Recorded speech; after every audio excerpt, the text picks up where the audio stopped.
Sing record iki? Hah? Sudah. Apa mak merah Mir? Sing record. Oke wis, mulai. Assalamualaikum warahmatullahi wabarakatuh. Oh iya, Dik. Assalamualaikum warahmatullahi wabarakatuh. Waalaikumsalam. Sebelum kita memulai presentasi pada hari ini, saya akan memperkenalkan saya dan teman-teman saya terlebih dahulu. Perkenalkan, saya Pramudito Widiono. Di sini saya selaku moderator.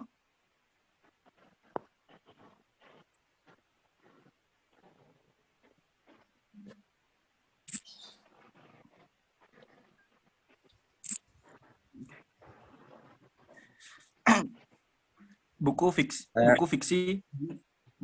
dan non fiksi. Buku fiksi adalah buku yang berisi cerita dan bersifat imajinatif. Buku fiksi tidak membutuhkan pengamatan dalam pembuatannya dan terkadang isinya tidak perlu dipertanggungjawabkan. Sementara itu, buku non fiksi adalah buku yang berisi kejadian benarnya. Buku non fiksi berisi informasi yang bermanfaat bagi pembaca, dan penyusunan buku non-fiksi membutuhkan pengamatan dan data yang jelas, sehingga buku non-fiksi ini adalah buku yang dapat dipertanggungjawabkan kebenarannya. Ciri-ciri buku fiksi antara lain menggunakan gaya bahasa, menggunakan kata-kata bersifat konotatif, berdasarkan imajinasi atau hayalan.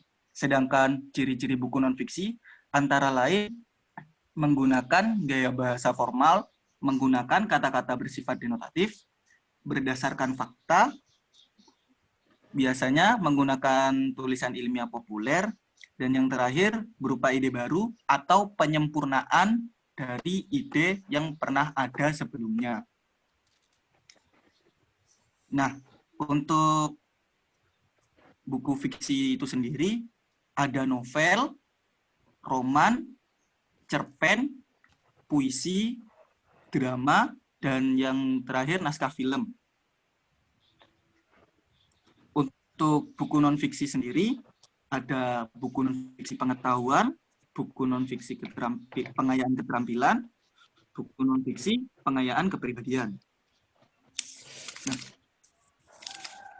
langsung saja, saya akan menyerahkan kepada teman saya untuk menjelaskan tentang 10 buku yang datanya sudah kami pegang. Untuk teman-teman saya dipersilahkan.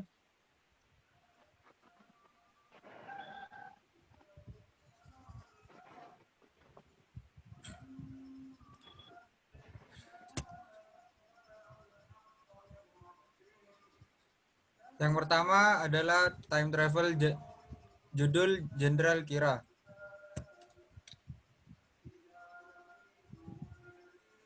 Penulis Elsa Elta, sifat fiksi bersifat novel. Terdiri dari 27 bagian. Genre fantasi. Novel ini bercerita tentang seorang gadis abad ke-21 yang berusia 22 tahun yang masih muda sudah diangkat menjadi satu-satunya seorang jenderal wanita pemimpin kemiliteran Cina.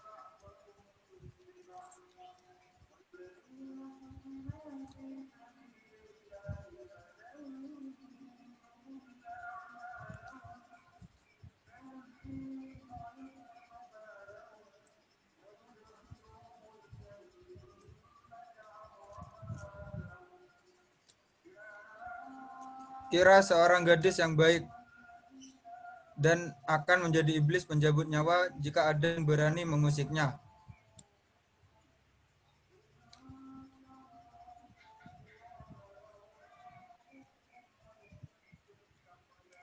Alasan buku ini adalah buku fiksi karena di dalamnya terdapat kejadian-kejadian yang tidak logis.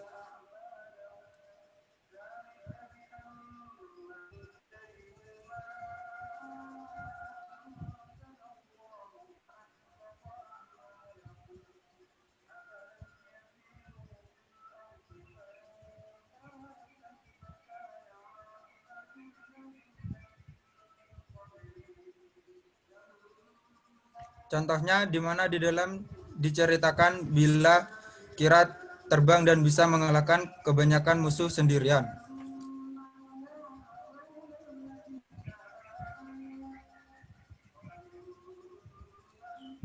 Aku terbang dan mengalahkan musuh-musuh di daratan sendiri.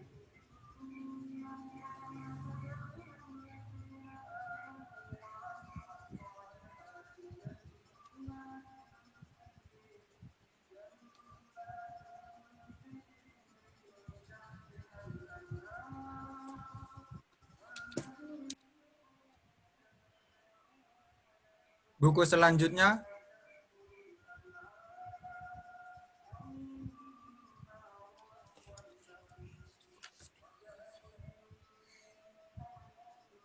Selanjutnya ada The Protagonist Villain. The Protagonist Villain ditulis oleh Bani Sasa. Bercerita tentang tokoh bernama Kara yang membeli buku berjudul Pangeran Tampan dan Putri Baron. Membuatnya menjadi kasihan terhadap tokoh penjahat di novel tersebut. Alasan mengapa buku ini termasuk dalam buku fiksi yaitu karena buku ini dibuat berdasarkan imajinasi atau hayalan, dan buku ini termasuk jenis novel. Selanjutnya.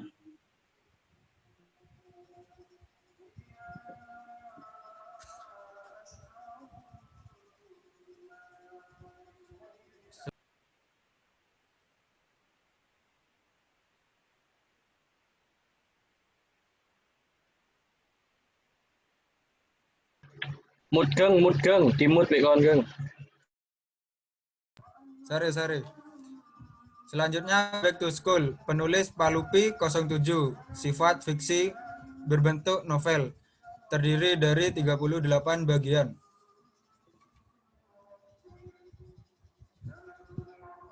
Cerita ini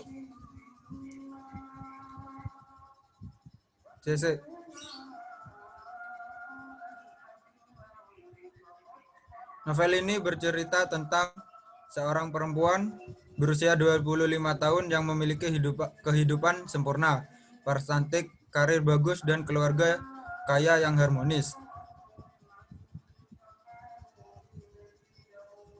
Di usianya yang sudah menginjak dewasa, Lamera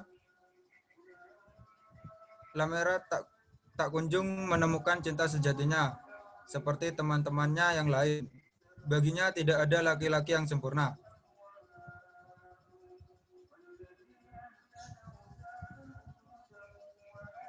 Buku berikutnya.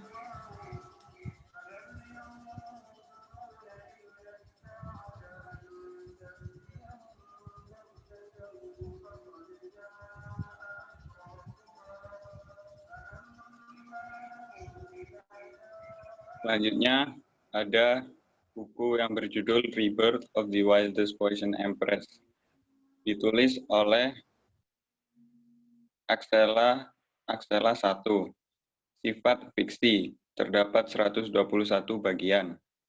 Buku ini bercerita tentang seorang IT analis bernama Jasmine Chen yang merantau ke Amerika, dan suatu hari ia mengalami kecelakaan dan terkirim ke masa lalu. Alasan mengapa buku ini termasuk ke dalam buku fiksi, yaitu karena buku ini dibuat berdasarkan imajinasi atau hayalan. Buku ini termasuk ke dalam jenis buku novel. Selanjutnya.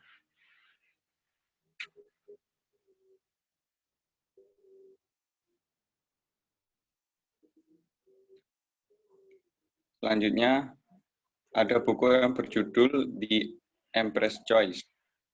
Buku ini ditulis oleh Green Tea Latte. Bersifat fiksi dan terdiri dari 51 bagian. Buku ini bercerita tentang seseorang mahasiswa yang suatu hari tertabrak truk, lalu saat ia bangun, ia menjadi seorang putri kerajaan. Buku ini termasuk ke dalam buku fiksi karena buku ini dibuat berdasarkan imajinasi atau hayalan. Dan buku ini juga termasuk ke dalam jenis buku novel. Selanjutnya.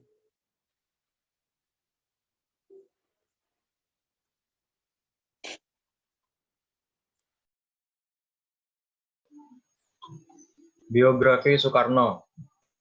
Menceritakan kehidupan Soekarno dari masa kecil hingga ia menjadi presiden pertama negara Indonesia. Dan di akhir bagian buku terdapat kumpulan kutipan-kutipan dari Presiden Soekarno. Biografi Soekarno ini termasuk ke dalam buku non-fiksi. Alasannya yaitu yang pertama menggunakan gaya bahasa formal. Contoh kalimatnya yaitu NKRI ini bukan milik sesuatu golongan, bukan milik sesuatu agama, bukan milik sesuatu suku, bukan milik sesuatu golongan adat istiadat, tetapi milik kita semua dari Sabang sampai Merauke. Contoh kalimat yang kedua yaitu perjuanganku lebih mudah karena mengusir penjajah. Perjuanganmu akan lebih sulit karena melawan bangsamu sendiri. Ciri-ciri yang kedua yaitu berdasarkan fakta. Contoh kalimat yang pertama yaitu Soekarno juga dikenal sebagai seorang orator ulung yang pandai berpidato, sehingga ia sering mendapat julukan singa podium. Pidato-pidatonya selalu dapat membangkitkan semangat rakyat. Contoh kalimat yang kedua yaitu Soekarno kecil adalah sosok yang sangat cerdas. Di usianya yang muda, Soekarno mampu menguasai bahasa asing, diantaranya yaitu Belanda, Jepang, Inggris, Jerman, Portugis, dan lain sebagainya. Yang ketiga, ciri-ciri yang ketiga yaitu mempunyai kata bersifat denotatif. Contoh kalimatnya yaitu, selama kekuasaan dan kekuatan Amerika belum hancur lebur, maka Asia dan Indonesia tidak bisa selamat. Lalu contoh kalimat yang kedua, lebih baik makan gaplek tetapi merdeka daripada makan bistik tapi budak. Lanjut.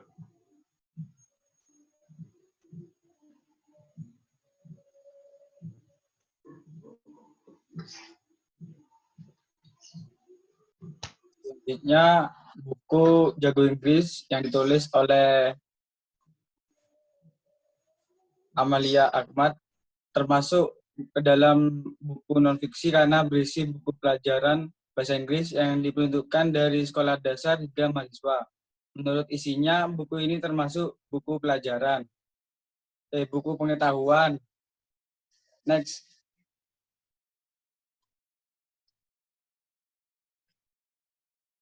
Selanjutnya, biografi tokoh dunia yang ditulis oleh Book of Archangelsk, termasuk ke dalam buku non-fiksi karena berisi biografi dari tokoh-tokoh dunia. Berdasarkan isinya termasuk buku pengayaan kepribadian. Di dalam buku ini terdapat biografi dari Thomas Alva Edison dan Albert Einstein. Next.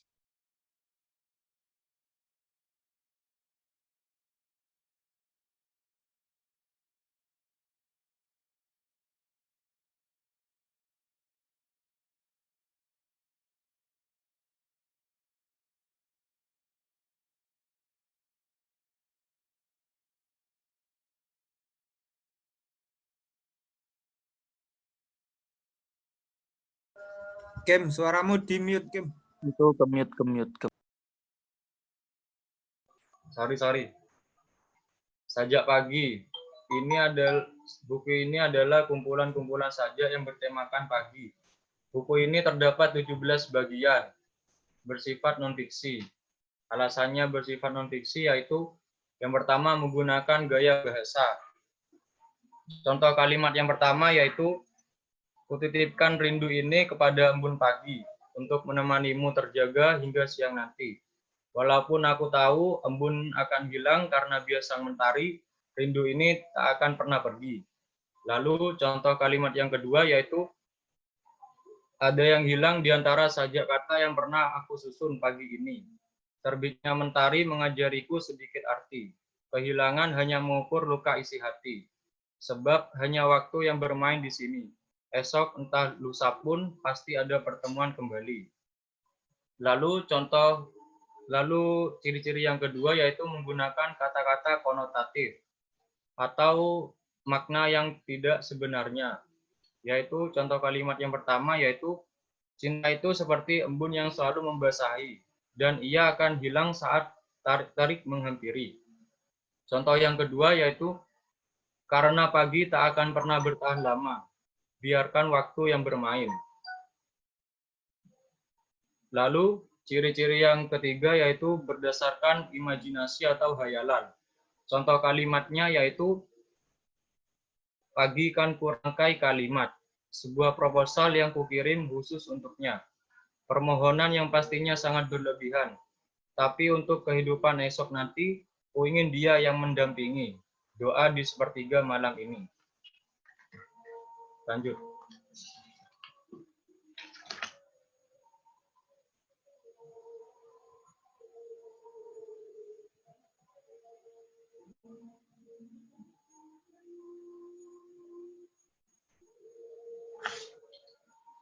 Ya, di PPT ini ada yang salah ya. Ini non fiksi bukan fiksi.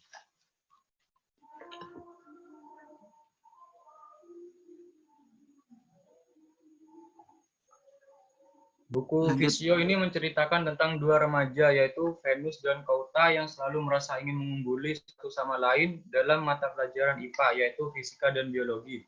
Hingga kedua remaja tersebut saling menyukai satu sama lain dan sama-sama mengungkapkan perasaannya. Buku Visio ini termasuk buku non-fiksi cerpen. Memiliki termasuk non-fiksi cerpen, yaitu ciri-cirinya berdasarkan fakta. Kalimat yang pertama, contohnya, pertengkaran sejenis ini sering terjadi antara Venus dan Kauta. Mereka selalu meributkan nilai mata pelajaran IPA. Contoh kalimat yang kedua yaitu, meski prestasi yang diraih Kauta dan Venus banyak, mereka sering mendapat hukuman setiap hari membuat kegaduhan tidak penting di kelas. Lalu ciri-ciri yang kedua yaitu menggunakan bahasa formal. Yang pertama yaitu keesokan harinya Venus datang ke sekolah pagi-pagi hanya untuk mengembalikan hoodie kau. Jika kau datang lebih awal dari Venus, dia pasti meminta Venus untuk mencuci hoodie-nya. Contoh kalimat yang kedua yaitu mereka berdua menghampiri ibu tua itu dan membantunya memungut barang bawaannya dan membawanya sampai ke tempat tujuan ibu tua itu. Sudah.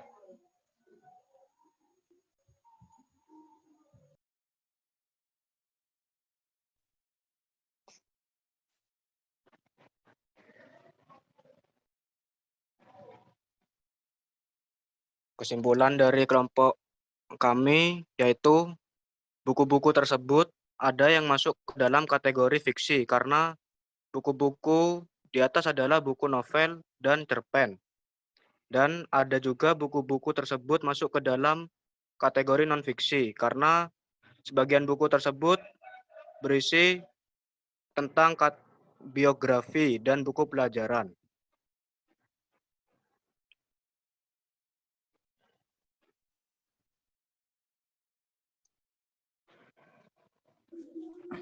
Terima kasih teman-teman sekalian.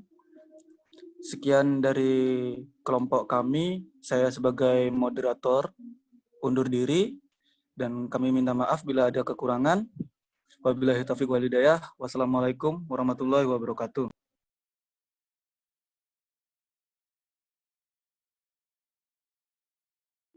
Waalaikumsalam.